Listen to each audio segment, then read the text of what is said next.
Selamat pagi pemirsa, apa kabar Anda hari ini? Senang sekali dapat menjumpai Anda dalam berita Papua hari ini. Saya Yuni Rumbarar bersama tim redaksi telah menyiapkan sejumlah berita menarik dan aktual untuk Anda. Berikut 3 berita utama.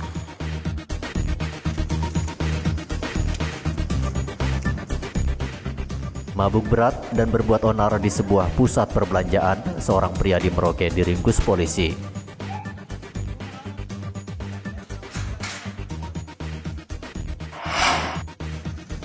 Kasus COVID-19 di Merauke tembus 506 kasus.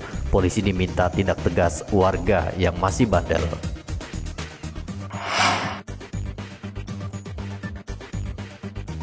...2.200 dosis vaksin tiba di Merauke. Vaksinasi tahap pertama rencananya digelar pada awal Februari mendatang.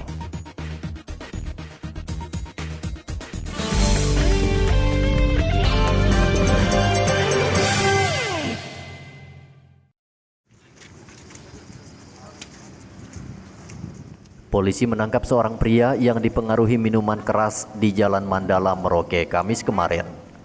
Pemabuk itu nyaris dihakimi warga setempat karena berbuat onar di sebuah pusat perbelanjaan. Saat akan diangkut ke dalam mobil patroli, pria mabuk itu sempat melawan petugas.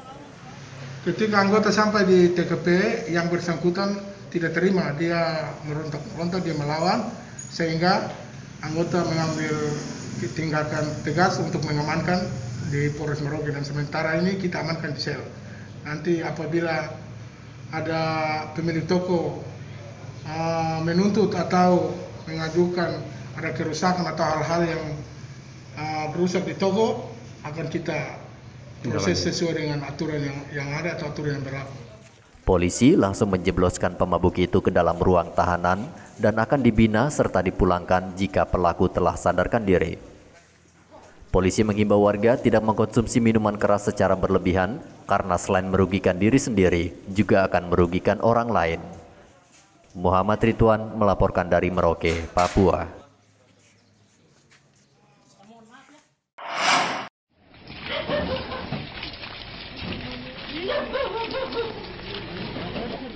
Seorang pemuda babak belur dianiaya warga di Jalan Singa, Kabupaten Mimika, Kamis kemarin. Pemuda itu dihakimi warga karena mengganggu pengendara yang melintas di Jalan Singa dalam keadaan mabuk. Polisi yang datang ke lokasi kejadian langsung mengangkut pemuda itu ke rumah sakit daerah Mimika untuk mendapat perawatan. Anggota Miru mendapat informasi dari masyarakat bahwa ada orang mabuk yang membuat keributan di Jalan Singaraja. Setelah kami respon, untuk pelaku tersebut sudah berada di rumahnya untuk mendapat pengobatan dari keluarganya, dikarenakan pelaku ini mabuk dan mengancam salah satu warga, terus dihakimi oleh masyarakat setempat karena informasinya pelaku tersebut sudah berulang kali membuat keributan seperti itu. Dan akhirnya kami dari Polsek Miru membawa ke RSUD untuk mendapat perawatan medis lebih lanjut. Polisi menghimbau warga tidak main hakim sendiri karena bisa dijerat dengan pasal penganiayaan. Jika melihat warga mabuk dan berbuat onar, warga diminta segera melapor pada pihak berwajib terdekat. Igobat Memolin melaporkan dari Mimika, Papua.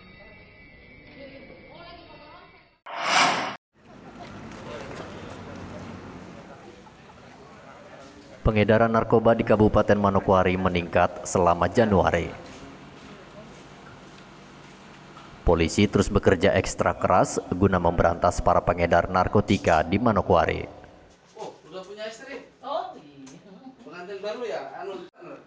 Rabu lalu polisi menangkap 2 pengedar narkotika dalam waktu 24 jam. VS ditangkap polisi di rumahnya di Jalan Wosi, sementara pengedar lainnya ditangkap polisi di Jalan Merdeka. Polisi juga menyita 1 gram sabu-sabu serta 5 kg ganja siap edar dari tangan kedua pelaku. Sabu-sabu itu seorang perempuan, pengedarnya seorang perempuan. Ini pun target lama, target kambuhan yang pernah ditangkap, tangkap lolos karena barang buktinya yang tidak bisa didapatkan. Nah, tadi malam dia bisa kita ambil, kita tangkap dengan inisial VAS alias V. Barang bukti yang diamankan adalah 2 bungkus plastik klip bening, kurang lebih beratnya 1 gram, tapi itu terbagi menjadi 2 bungkus ya. Memang sudah siap untuk diedarkan. Atas perbuatannya, kedua tersangka saat ini mendekam di dalam ruang tahanan Polres Manokwari dan dijerat dengan Undang-Undang Nomor 35 Tahun 2009 dengan ancaman hukuman penjara maksimal 12 tahun. Edi Musahidin melaporkan dari Manokwari, Papua Barat.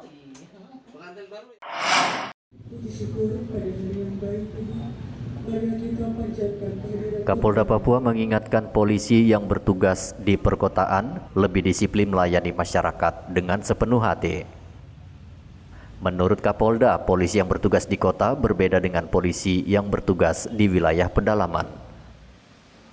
Kapolda meminta seluruh polisi yang bertugas di Bumi Cendrawasih terus meningkatkan pelayanan terhadap masyarakat karena jajaran Polsek sangat strategis dan mempunyai peran penting dalam membangun citra polisi di masyarakat. Pawon rumah untuk saudara-saudara bekerja, melayani segala hal di sini, bekerjalah dengan sesungguh-sungguhnya. Gitu ya, ini baru, karena semua ada. Pertemanan gampang, bisa mendapatkan segala sesuatu, fasilitas, terang benderang, ya. Anda bayangkan teman-teman kita yang ada di Duga sana, di Intan Jaya hari ini, di beberapa polsek di atas, hanya doanya saja yang kuat agar Tuhan jaga dan lindungi mereka. Sekarang sih tidak ada, aman, nyaman, dan lancar terkendali. Dan jangan dihitung itu tentang pekerjaan Anda di sini. Harusnya 2 kali lebih hebat Anda bekerja di sini. Karena ada rasa terima kasih, syukur yang ditempatkan di Polres Kota Jayapura, Polresta Jayapura Kota, dan di Polsek Jayapura. Bayangkan coba teman-teman saudara yang sampai-sampai itu yang ada di wilayah itu. Susah, minta ampun. Irjen Paulus Waterpau bersama Kapolres Jayapura Kota meresmikan gedung Mapolsek Abepura yang berlokasi di lampu merah Abepura, Distrik Abepura, Kota Jayapura, Kamis kemarin. Bangunan Polsek Abepura ini didirikan di atas lahan seluas 1.400 meter persegi. Proses pengerjaan dilakukan sejak Maret tahun lalu dengan menelan biaya sebesar 3,2 miliar rupiah. Hendra melaporkan dari Jayapura, Papua.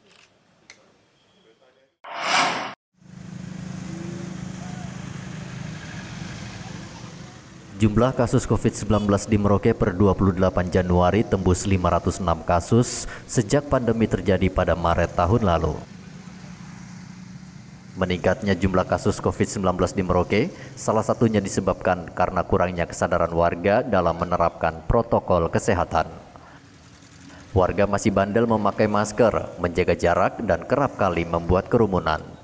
Juru bicara Satgas COVID-19 Merauke Dr. Neville Muskita meminta polisi lebih tegas dalam menindak warga yang bandel sehingga penyebaran COVID-19 di Merauke bisa ditekan.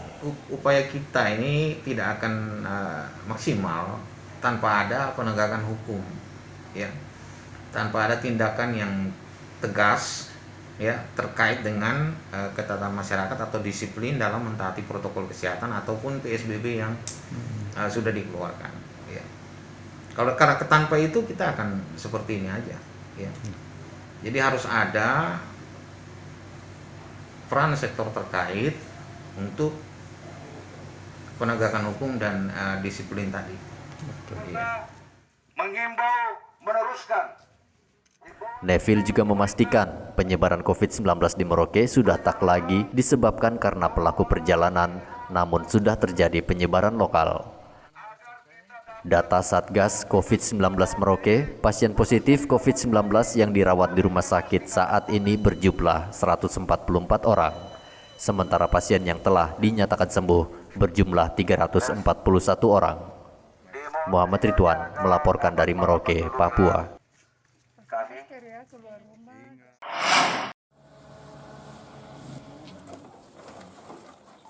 Sebanyak 2.200 dosis vaksin Sinovac tiba di Merauke Kamis kemarin. Tidak seperti daerah lain, kedatangan 2 koli vaksin di Merauke ini tidak mendapat pengawalan ketat aparat keamanan.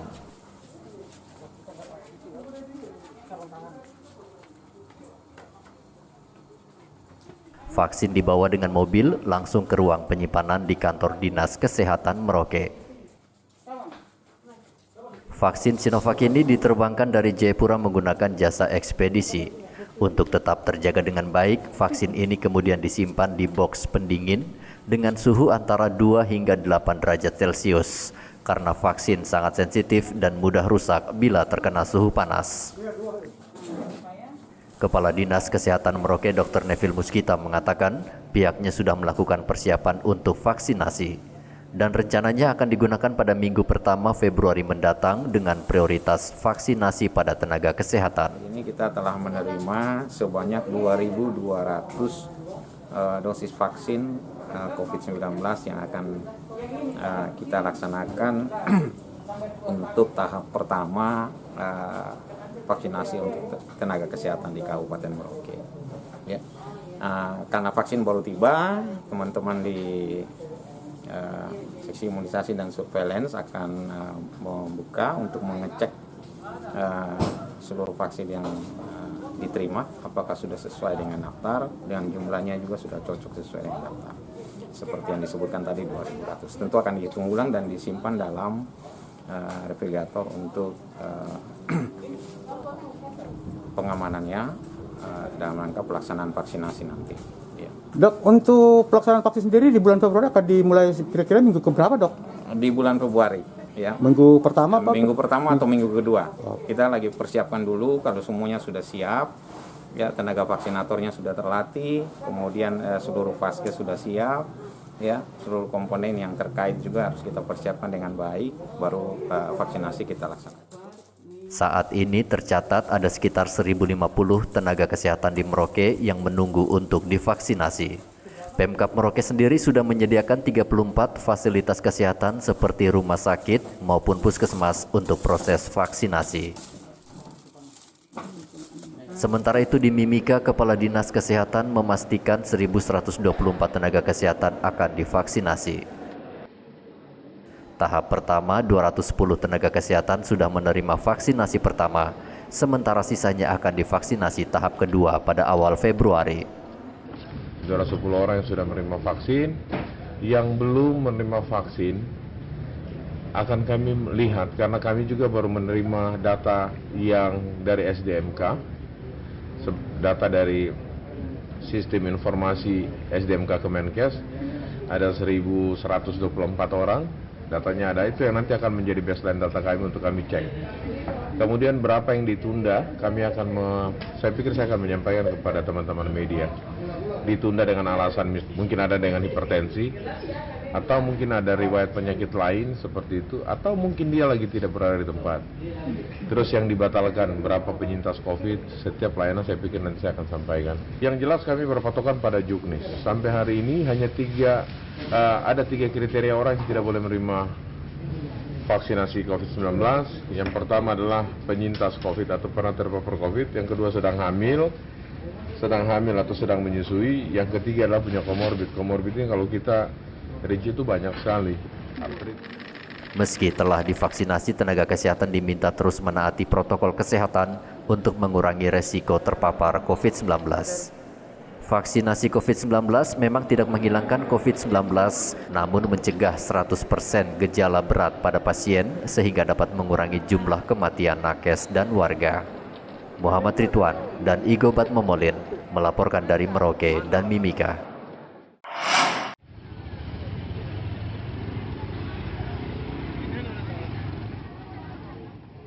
Wakil Bupati Mimika menanggapi protes sejumlah warga yang kecewa karena tidak mendapat bantuan langsung tunai Kamis pekan lalu. Johannes Retop meminta warga yang tak mendapat bantuan langsung tunai serta yang disebabkan karena datanya salah agar melapor ke Dinas Sosial Mimika untuk didata ulang. Pelaksanaan BST di Kabupaten Mimika tahap 2021 sudah kita mulai. Memang betul ada nama yang tidak sesuai dengan NIK, ada tidak sesuai dengan alamat. Ini sementara kita pending bagi mereka yang seperti itu, kita akan usulkan kembali ke Kementerian Sosial untuk diperbaiki dan dikembalikan. Ini kurang lebih seperti itu. Kerjasama antara Dukcapil dengan Dinas Sosial. Begitu. Jadi saya himbau kepada masyarakat tetap tenang saja. Apabila ada seperti itu, tenang, kita akan proses kembali, kita evaluasi dan kemudian memang pasti membutuhkan waktu, tetapi kita usahakan supaya nama tidak hilang. Nah, karena pada tahun 2020 itu banyak yang kita kembalikan karena kita tidak kenal nama-nama itu. Johannes meminta warga tak perlu melakukan aksi berlebihan karena Pemda akan mendata kembali setiap warga yang terdampak pandemi COVID-19, namun tak bisa mencairkan dana bantuan di kantor pos. Pemda juga menyebut jika ada kelebihan dana bantuan yang disebabkan karena data penerima meninggal atau tertukar, maka dana bantuan tersebut akan langsung dikembalikan ke Kementerian Sosial. Sebelumnya pada pekan lalu, sejumlah warga yang mengantre bantuan langsung tunai di kantor pos Mimika memprotes Pemda karena mereka tak bisa mencairkan bantuan. Selain kesalahan penulisan nama penerima, warga juga kecewa karena namanya tak muncul sebagai penerima tahun 2021. Padahal tahun lalu mereka selalu menerima bantuan. Igobat Momolin melaporkan dari Mimika, Papua.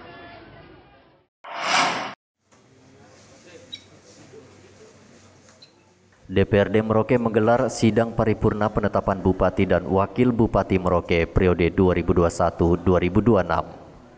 Mencegah penyebaran COVID-19, paripurna digelar dengan menerapkan protokol kesehatan.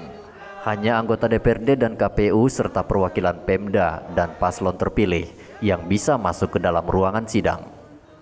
Setelah diparipurnakan oleh Dewan, pasangan Romanus Ridwan akan diusulkan kepada Gubernur Papua. Selanjutnya diteruskan pada Mendagri agar diterbitkan SK serta jadwal pelantikan. Ini kita mengesahkan ya, merupakan berita acara pengesahan hasil daripada penetapan atau pleno dari KPU beberapa waktu lalu. Sehingga berita acara ini kita akan dorong ke Kementerian Dalam Negeri untuk segera lewat Gubernur untuk segera dikeluarkan SK sehingga persiapan pelantikan Bupati, Wakil Bupati terpilih bisa segera. Dan waktu dari penetapan ini kapan Pak? Penyerahan kita masa berakhirnya kan tanggal 17 Februari ya. DPRD juga mengajak seluruh pendukung paslon bergandengan tangan dan melupakan perbedaan saat pilkada lalu. Pelantikan Bupati dan Wakil Bupati rencananya akan digelar sebelum masa tugas Bupati Fredericus Gepse berakhir, yaitu pada 17 Februari. Muhammad Ridwan melaporkan dari Merauke, Papua. Informasi tadi sekaligus menutup jumpa kita dalam berita Papua hari ini. Saya Yuni Rumbarar dan tim redaksi yang bertugas mengucapkan terima kasih atas perhatian Anda. Selamat pagi dan sampai jumpa. Wanyambi.